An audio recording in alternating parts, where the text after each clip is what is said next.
Fortuner GR naman tayo mga tropa. So ito 2 inches na laser by LED na fog lights. So ganyan lang siya kahina yung stock nya. So papalitan natin yan.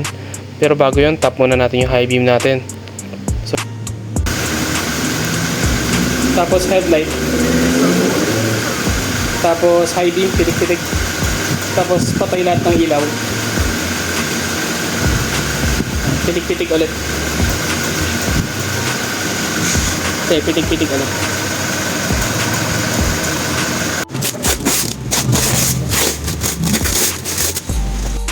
Bolt-on install ito, pero may konting shaving na ginawa dito para mag-fit na maayos gawa nitong laser.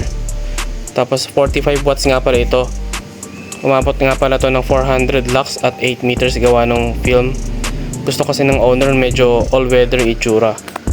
Kung interested kayo magpagawa, message nyo lang ako. By schedule basis nga pala tayo dito sa Garage 58.